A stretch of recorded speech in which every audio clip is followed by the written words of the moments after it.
All right, good morning and welcome to a special edition of Contract Wednesday. We actually today are going to cover inspection responses and Form 35R with the specific goal of talking about whether you should or should not provide the copy of the inspection. If you do, how much of it, that sort of thing. So this video was born of a question raised by Doris because she had a client that got an inspection report, and the client actually believed that if you provide the inspection report, you should ask for more things.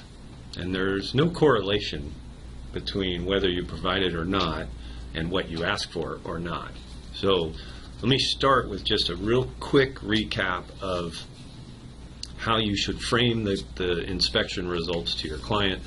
This is covered in a separate video, so you can see it in more detail. But the short version is, before you do the inspection, you should coach your client and advise them, hey, every house has stuff wrong with it, and we're going to let the inspector do his job, and when he gives us his report, we're going to see what that list of things is, and we're going to classify those items into three categories.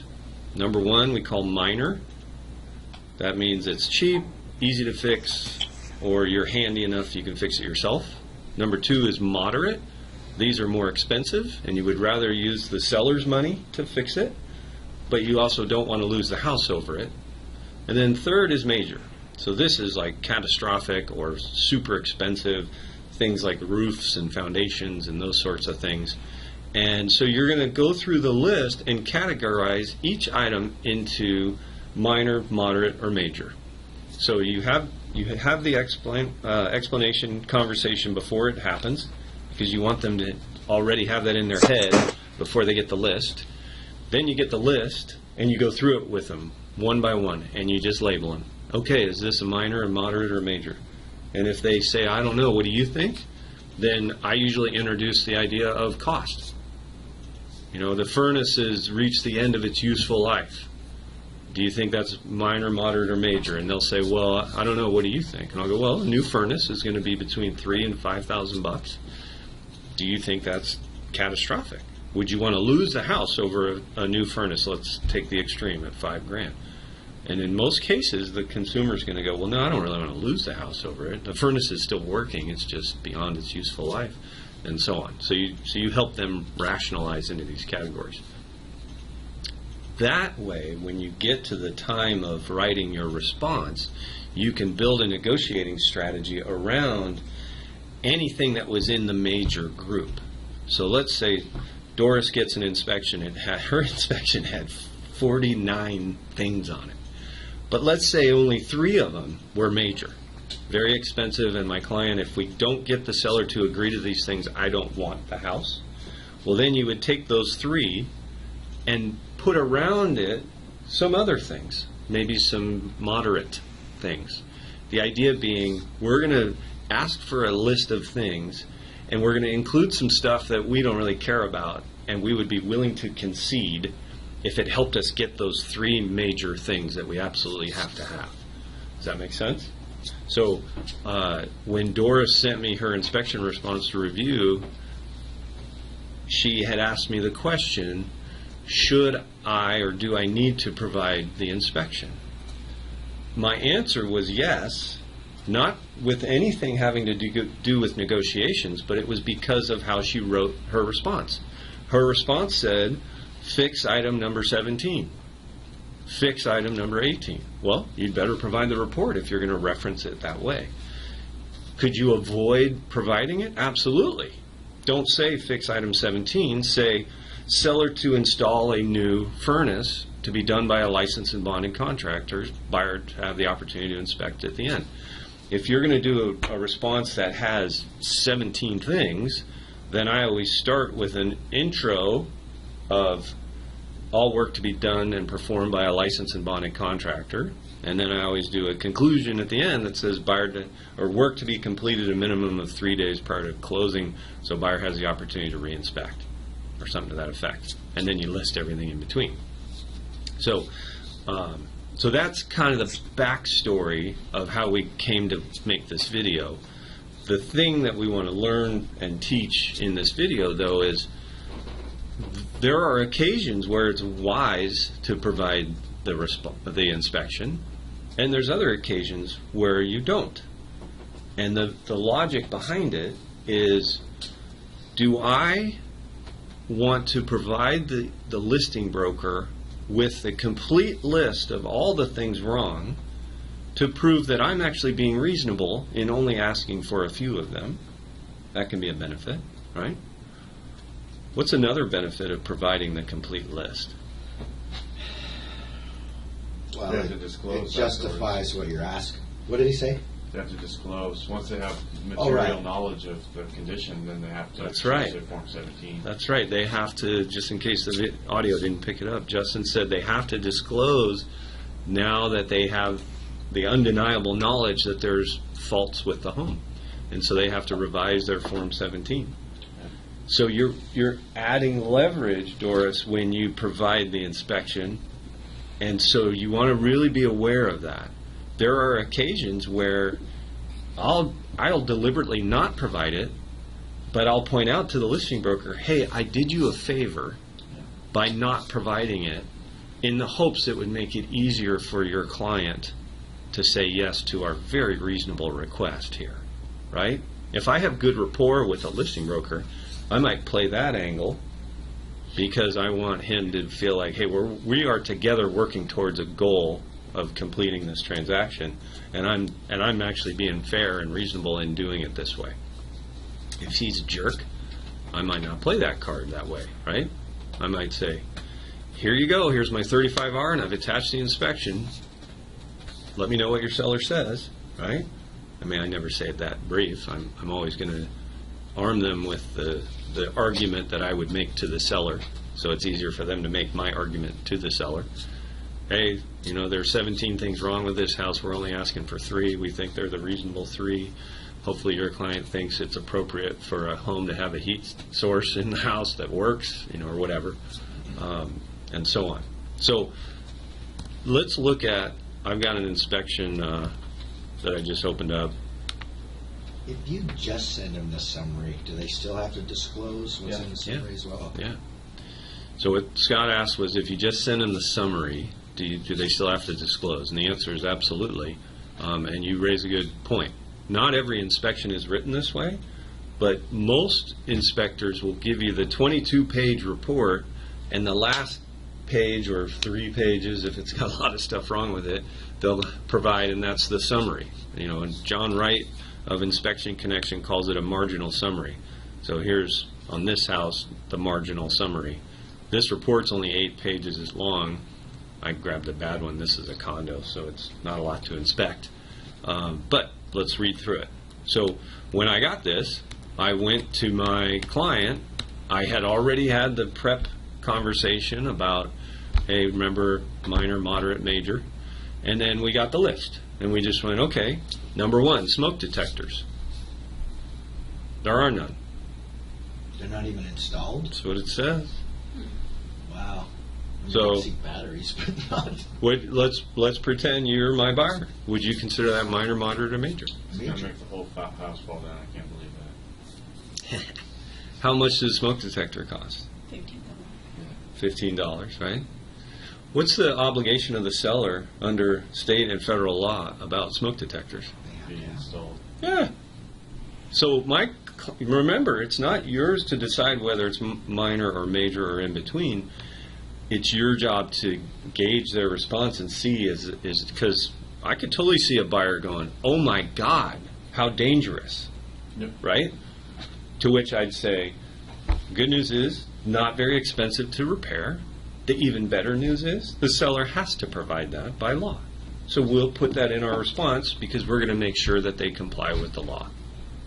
The beauty is we don't even have to put it in our response technically, but it decreases the chances that it gets done, so we want to go ahead and put it in.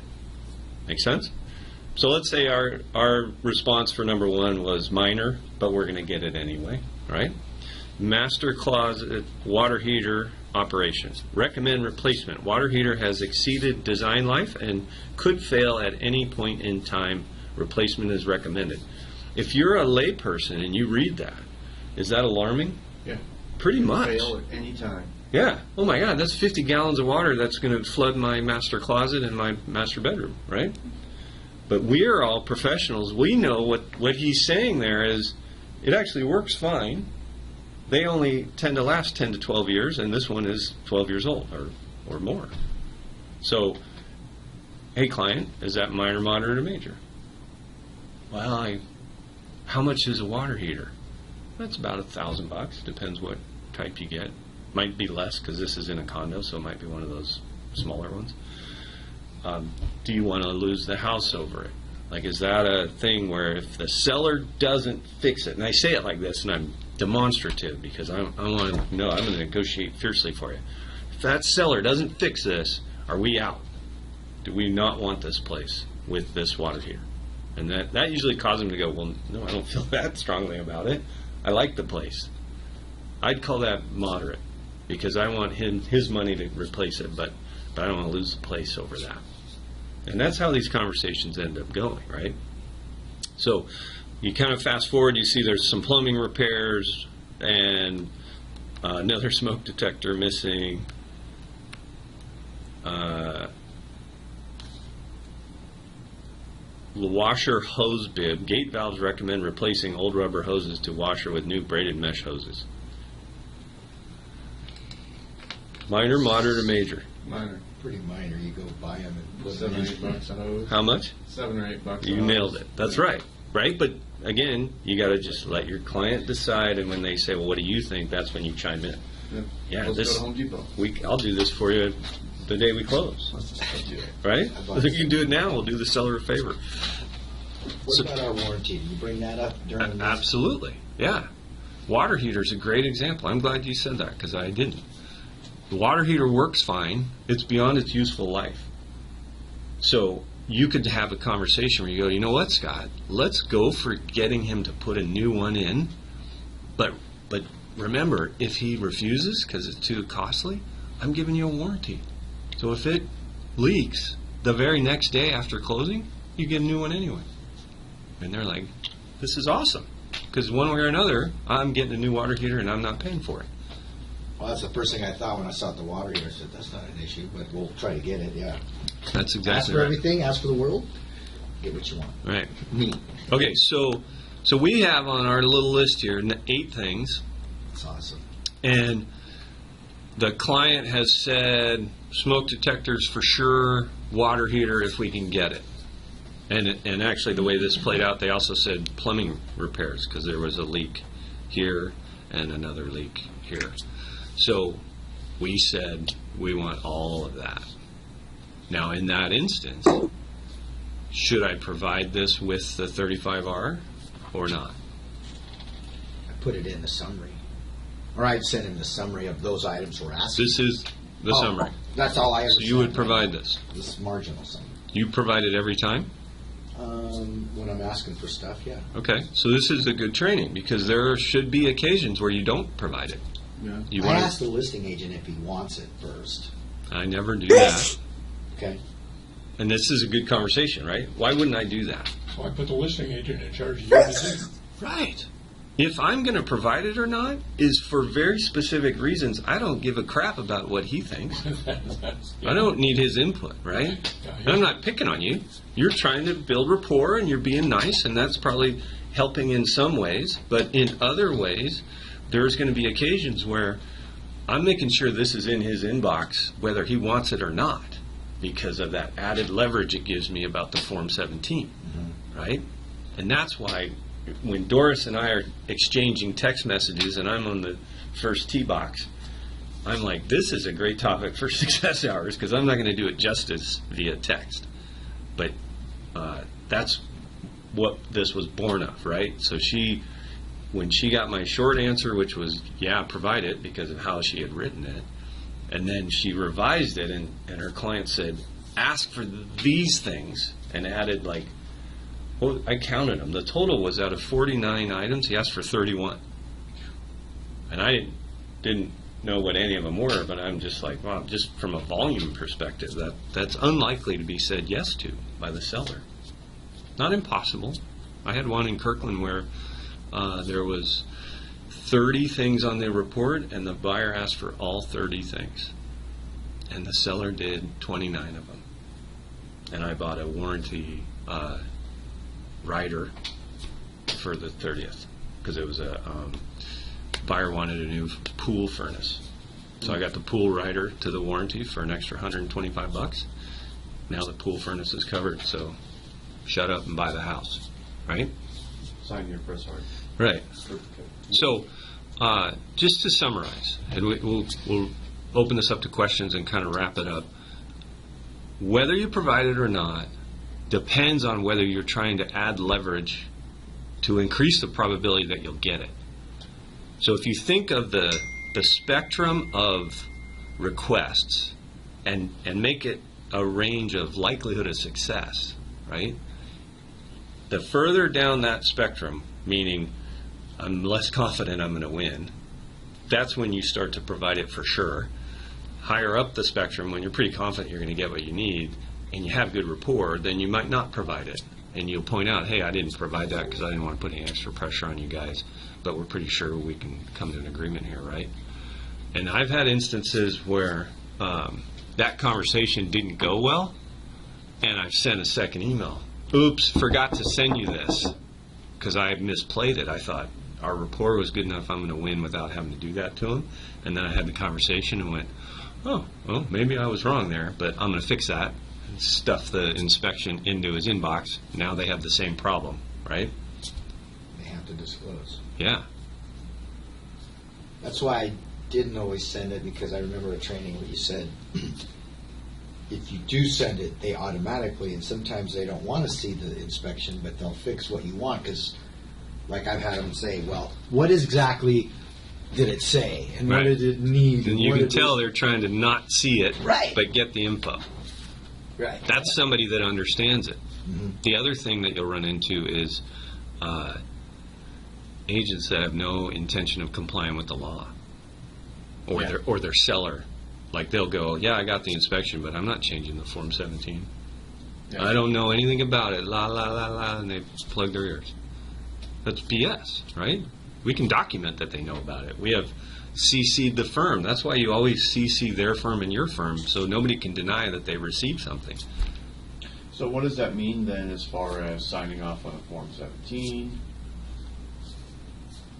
Well, remember, your Form 17 was before the inspection was done, Right, and you've already acknowledged receipt of that one. right.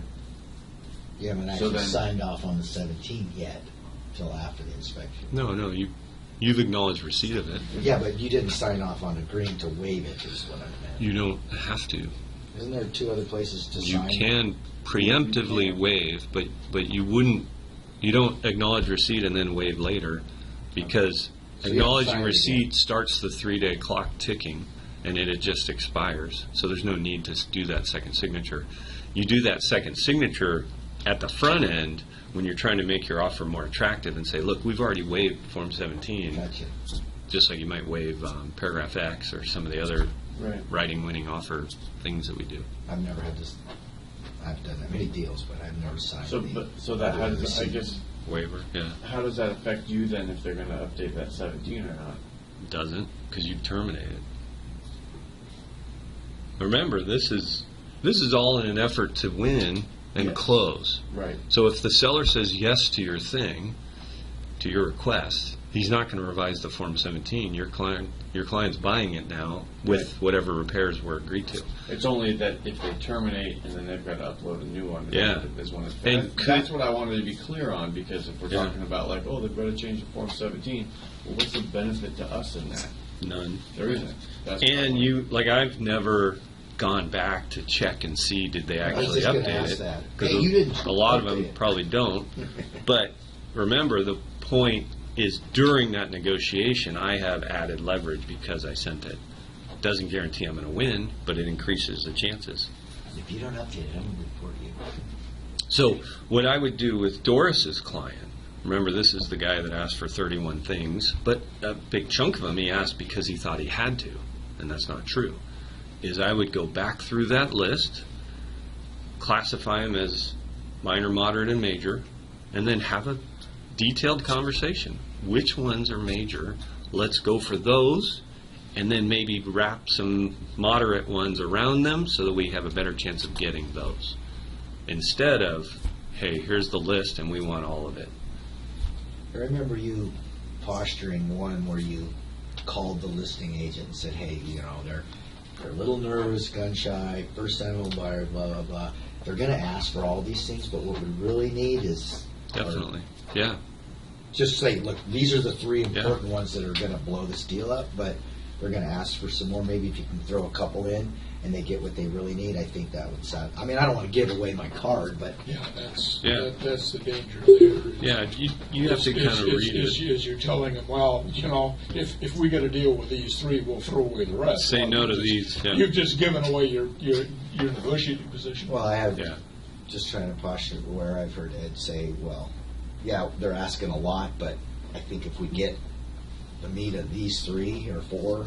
Well, and but a what couple I'll others. what I'll add to that is they probably would be comfortable with some sort of dollar amount to offset the rest. Okay. Like Yes, fix these 3 and just throw $5,000 at us for the rest. Yeah, I've done Something that, like that. when I sold my properties, I've done that. Because you don't want to mess with it. If you're the seller, right? And- You're like, and I'm I'm looking at out of this here. stuff going, that's like $5,000. Yeah, It's like these last guys. I'll discount the property $6,000. It's your problem. call it good. Yep, that's Fine by me. my deal in Duval from last month.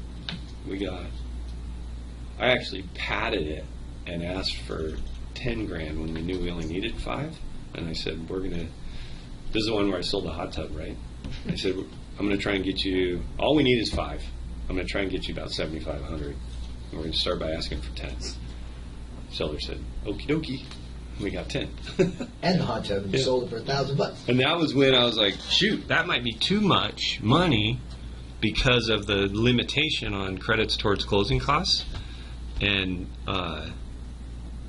escrow actually called our office, called Cat, and said, it's really a shame this poor buyer is leaving $4,200 on the table because the closing costs are only, $5,800 or whatever the math was.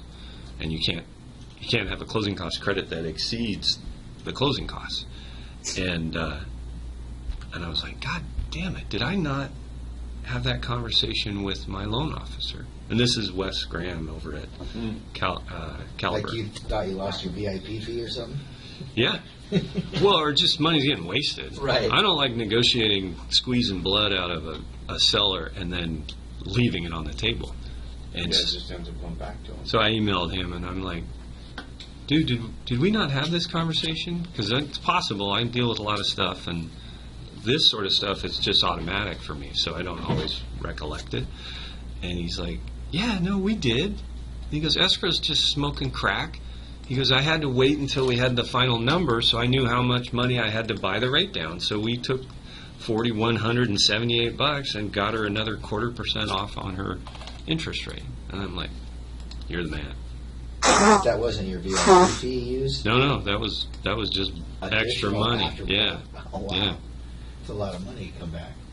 And we also need $12,000 in closing costs. That number always shocks me when it's that high. All right. So if there aren't any other questions about inspections and when to provide the report, I'm going to hit stop on the recording.